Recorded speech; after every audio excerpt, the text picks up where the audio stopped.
Tantor Audio, a division of Recorded Books, presents Nothing Compares to You, an oral history of Prince by Touré, narrated by Touré.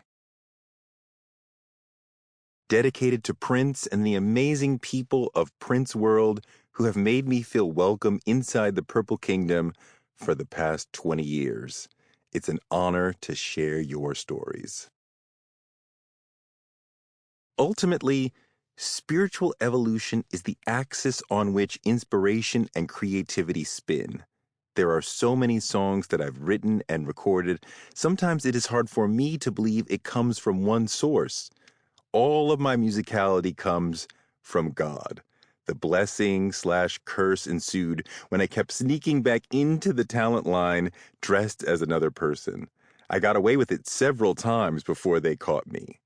Prince, from a 1994 email to me. Forward by Susanna Melvoin. Life is filled with moments that change everything. I had no idea that this would be that moment. One weekend in LA, Lisa and Wendy picked up Prince at LAX and brought him back to our little house.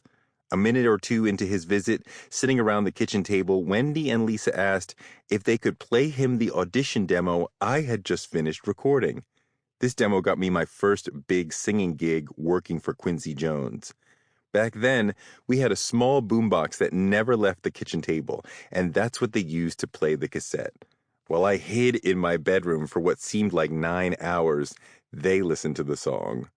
When it ended, the only thing I could hear were the small wooden chairs squeaking. I could barely keep it together. Then I heard a little clapping, and Prince saying, "Aw." I walked out of my tiny room, scared of what he'd say or not say. He had a sweet smile on his face, looked right at me, and said, "You want to come sing with our family? You know you want to. Come on." I stood staring at Wendy, Lisa, and Prince. I was so grateful to Wendy and Lisa for being supportive of my dream, and I was so happy to be asked to sing with my family and Prince. Of course I said yes, but what was really happening is that he could see that the three of us were a family, and our union helped us to be great, because good family members make good band members. In a band, you need to learn the art of listening, to know when to back up the solo player, to hear when the vocals need blending, and to lay out and let the music say what the music is going to say. Like in a family, sometimes it's better to listen than to speak. We learned that at home. Prince saw that we were a family, and he wanted to be a part of it. He wasn't pulling me into his family. He was pulling himself into ours. From that moment on, I spent years with Prince as partners, experiencing meaningful love, making plans for our family together, and creating incredible music. It changed my entire life. Over time, I intimately experienced the depth of Prince's desire to unite with family. It was a longing from early on. Prince would often tell me about his childhood, when he'd pick me up and we'd drive around Minneapolis. Prince would tell me stories of his father, and it led me to think he wanted to be back in his father's life. Prince would find the family tribe he'd been longing for after he was thrown out of his father's home. He would find that tribe in the home of Bernadette Anderson, mother of his best friend Andre Simone and her 5 older children. It was the perfect union of family and music 24 hours a day. This was the beginning of a long history of making families with the folks he shared life and music with. There would be other families beyond the Melvoin-Coleman families that Prince would connect to throughout my years with him. Those families were the Rivkin family, the Leeds brothers, the Escovedo family. I know there are more. These are families who could communicate through music, and music was Prince's mother tongue. Prince was known for his ability to do everything himself, but I believe he wanted a tribe to supplant his musical and emotional needs. Prince would always use the collective we when referring to any creative plans, goals, or ideas he had. He longed for his tribe to go all the way with him. I found that he was at his best when he had his chosen family with him. Family is what you make it, and Prince was all about family. He chose his family based on a harmony of purpose.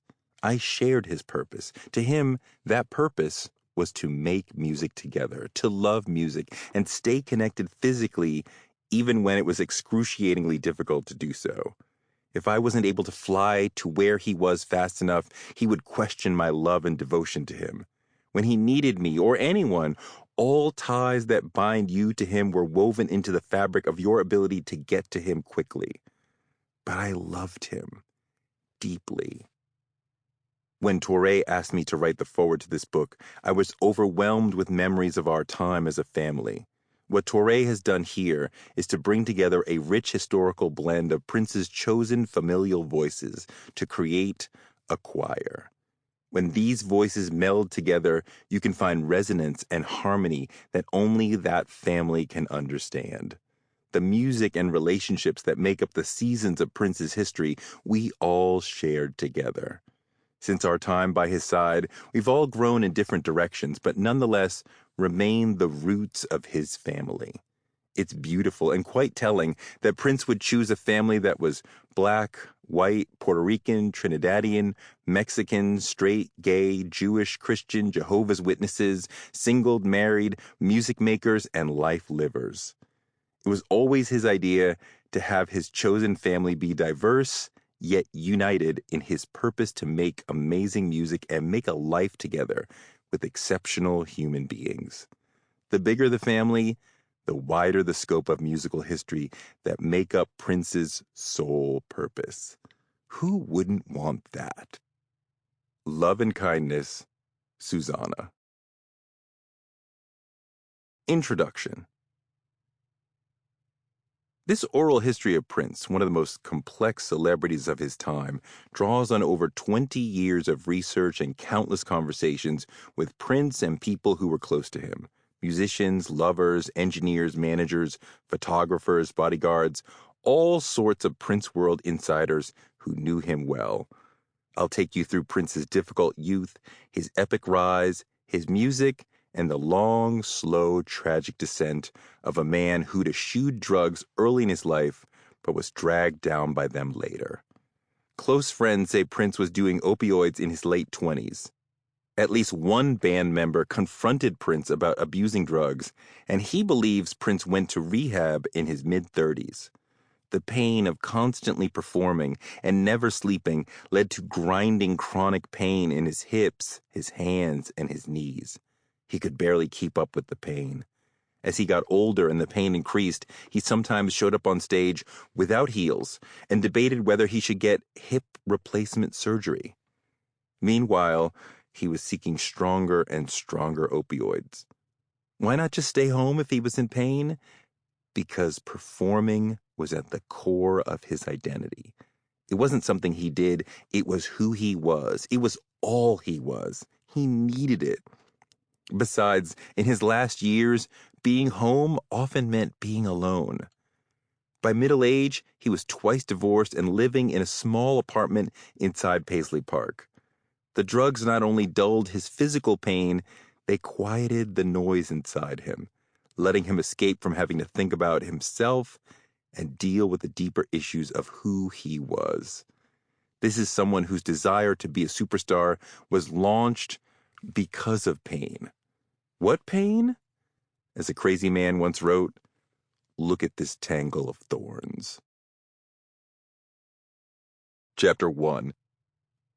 Nothing compares to you, the greatest musician ever.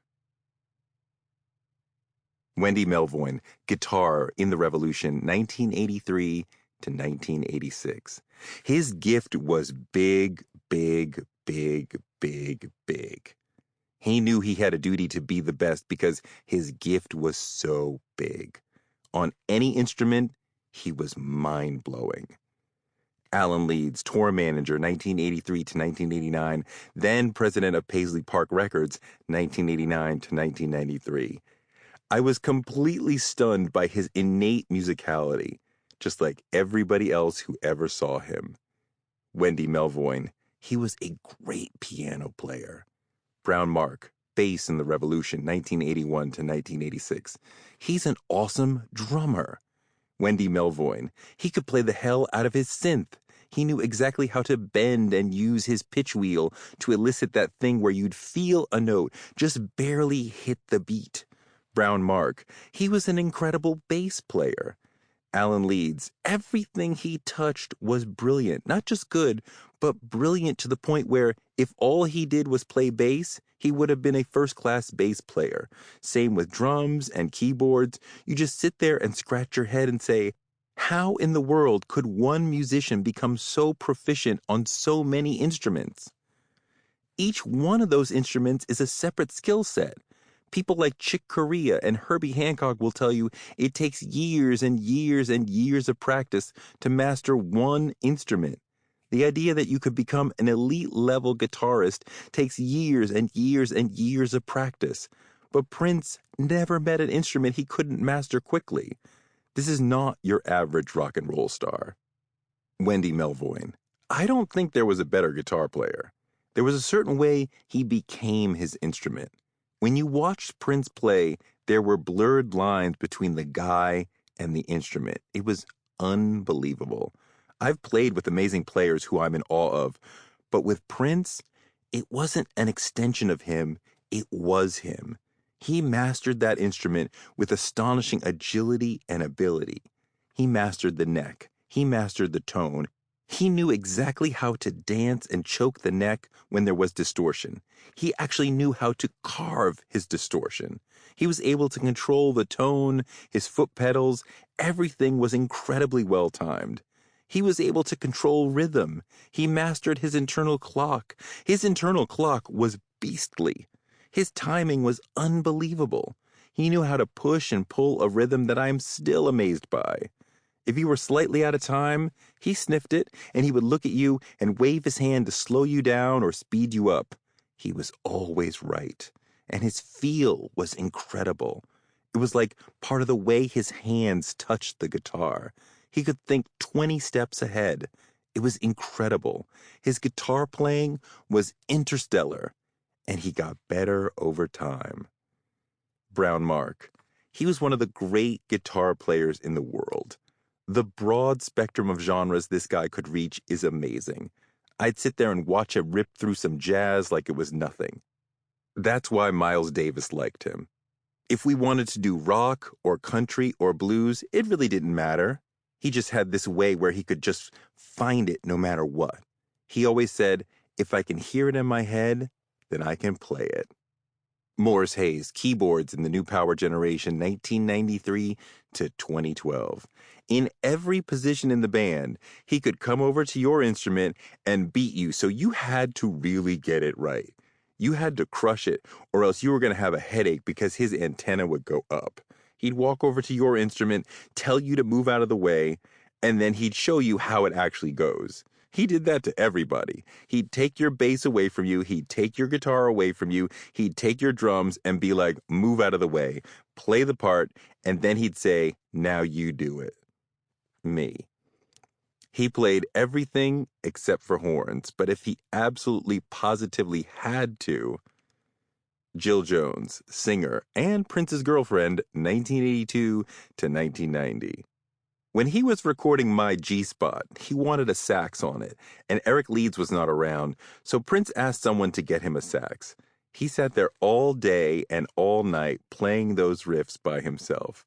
I was upstairs watching a movie or whatever while he was downstairs like, burp, beep, burp, burp. You could hear him making mistakes.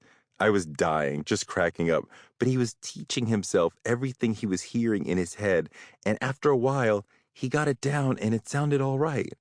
He'd gotten the notes, but then he needed the feeling like a real sax player could deliver. He kept going after it all night long. He was so tenacious and so disciplined. I couldn't believe he sat there for like 12 hours playing this burp, beep, burp, burp, burp.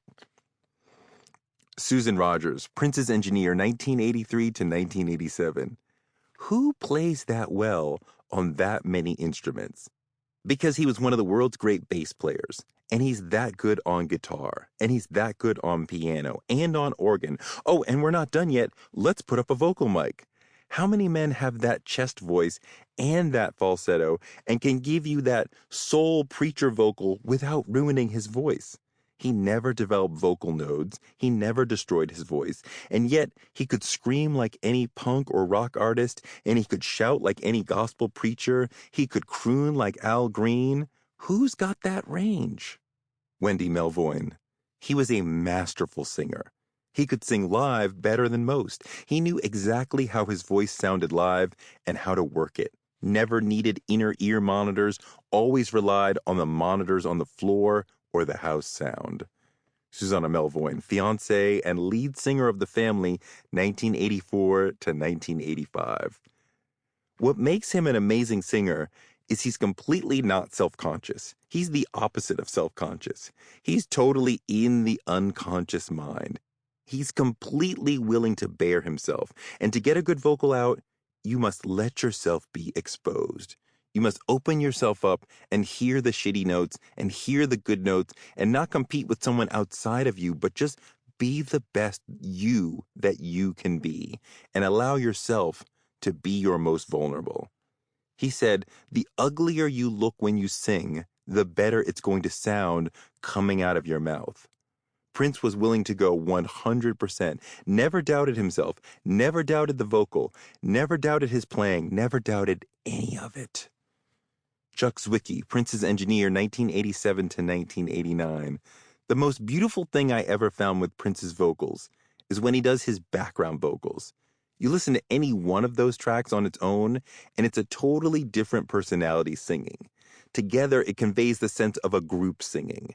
Usually, if the lead singer sings the background parts, everybody's speaking in the exact same way. But with Prince, you felt like there's 6 people around you, and some can sing better than others, and they all have their own separate personalities. Morris Day, childhood friend, drummer in Grand Central, 1974 to 1975, frontman for The Time, 1981 to 1983, and 1989 to 1990. As far as doing backgrounds, I know firsthand because I was in the studio with this dude on the other side of the glass producing, and it was a job. He would have me singing and layering notes and doing things differently each time until you just can't take it anymore. So I know for himself, he took the time and layered his own vocals and put so many layers and different textures and things on it that it was just crazy. He would just sit there at the board with the mic and do that all night, just working on structuring background vocals and arranging them. Me. Many musicians say Prince's drum programming truly changed the game. Susan Rogers. His use of the drum machine had a lasting impression on the culture. He truly innovated the way electronic rhythm works. Questlove, friend of Prince, drummer in The Roots. To my ears, Prince is bar none the best drum programmer of all time. I'll put Prince up against my favorite hip-hop drum programmers. He is the master. He's the only cat who programmed drums to make you feel like a human played them. He was able to take the Lin LM1 drum machine and humanize it. When I was a kid, I thought that was him playing drums because he was smart enough to program little things that only drummers would notice.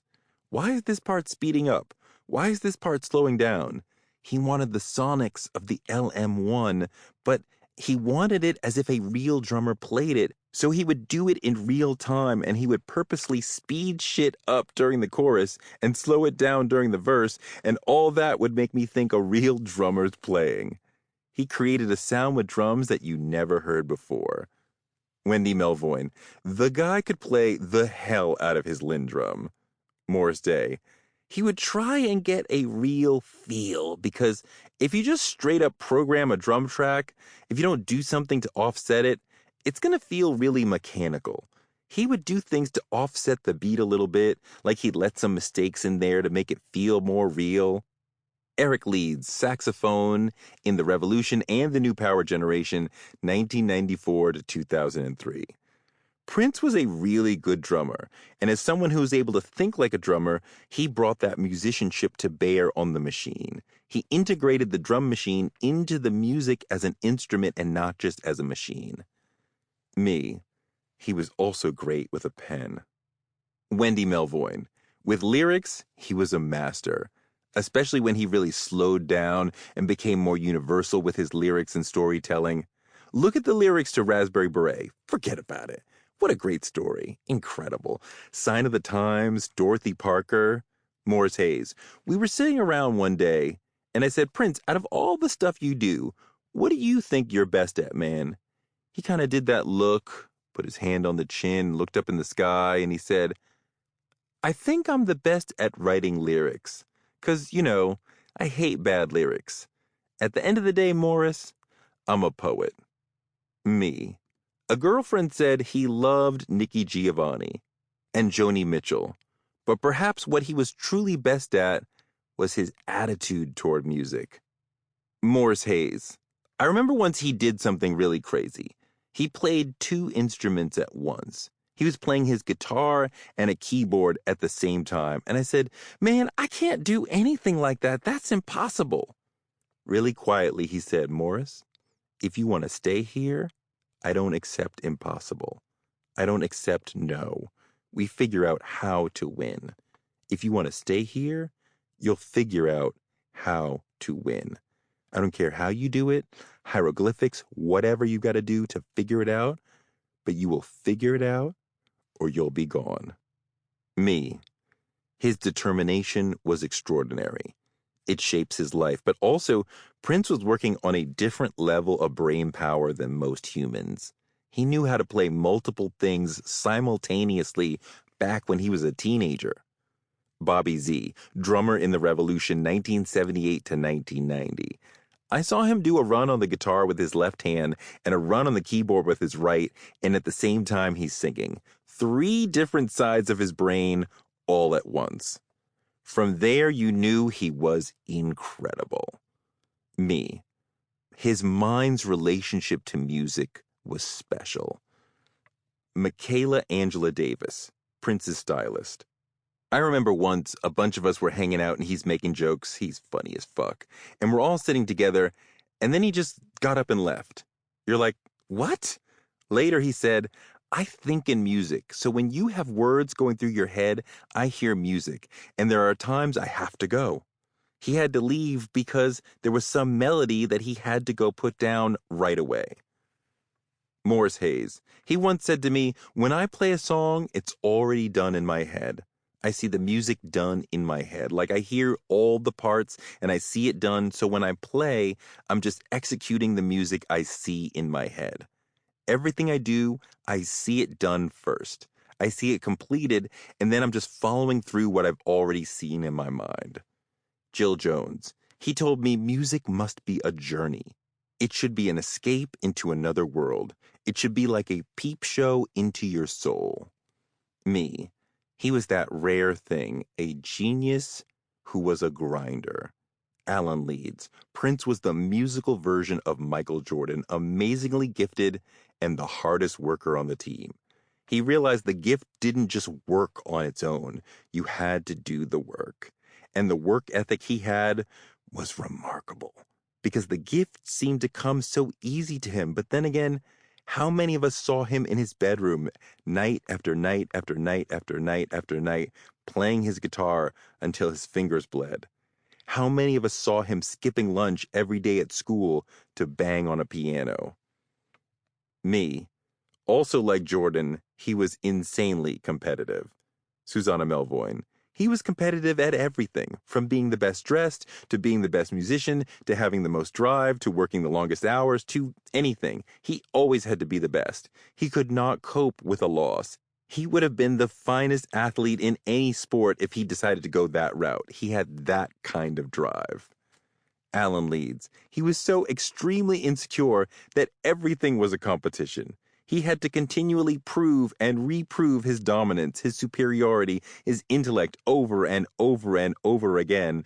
Every day he had to prove himself somehow. If you watch a movie with him, it was a race to see who figured out how it would end first. You play basketball with him, he has to win. Me. I played basketball with him, 1-on-1 and 2-on-2, and I could see his competitive fire. He was dying to win. Also, I could see that he was really good at basketball. One more very important point. He really enjoyed playing basketball with me, but we'll get to that. Morris Hayes. I played basketball with him, and he killed me so many times. I'm 6'5", and I can count on one hand the number of times that I beat him. He was an incredible ball handler and a good shooter, and that's how he be a big Neanderthal like me. But Prince would cheat to win. Prince hated to lose. I don't care what it was. Anything he did, he wanted to be the best at it. He wanted to win. Me. His competitiveness also led to him wanting to show up other musicians. Leroy Bennett, lighting and set designer, 1980 to 1993. He did a horrible thing to Sting one time. Prince had hand signals that meant certain turnarounds and accents and all that stuff. The band knew them, I knew them, but Sting didn't. He was playing along with whatever song they were playing. Sting was playing the bass. And then all of a sudden, just to fuck with him, Prince started doing all these hand signals. Sting was lost. Finally, he just threw up his hands and gave up. Prince liked to prove that nobody was as good as he was. It was his territory. It was his house. I'm the boss. I think that's what was going on in his head. Alan Leeds. Once in Europe, there was an after show, probably in London or Paris, and Bruce Springsteen happened to be in town. As Prince would occasionally do, if there were celebrities in the house, he'd bring them up to jam. It was probably one of those 10-minute versions of Baby I'm a Star or something. Anyway, Springsteen came out and played the guitar. At the end of the show, we're in the dressing room after Springsteen's gone home. Prince is sitting there cackling. He said, "See? I told you he couldn't play guitar. I told you he couldn't hang with us." It was like, why do you have to do that?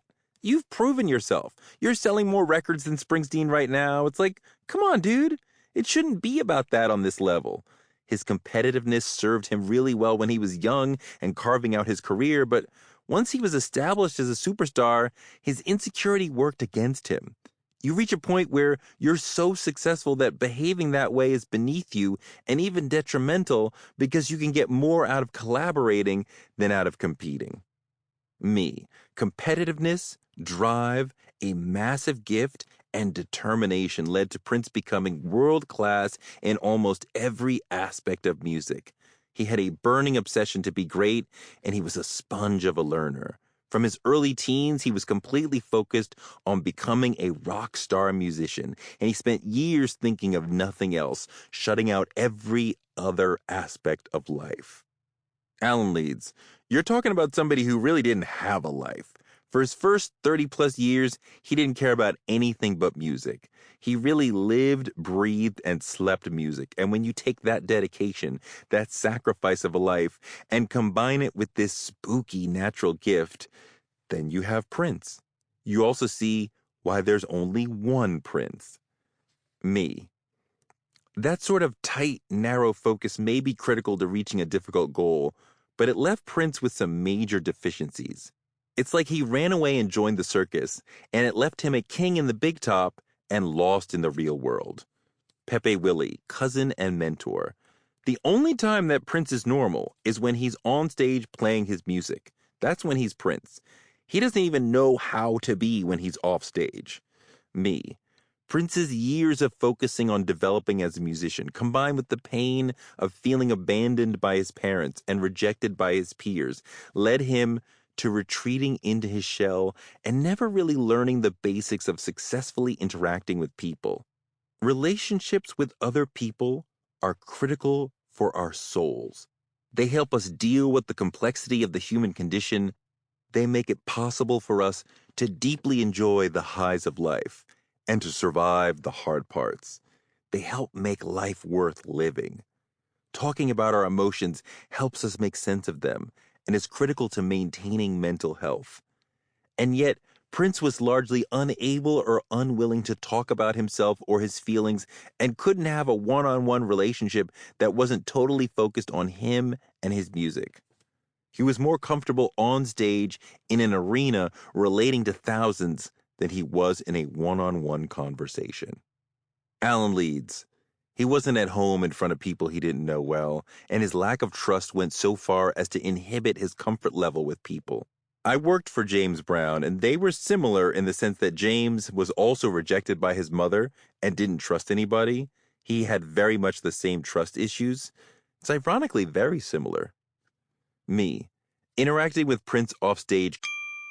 Sample complete. Ready to continue?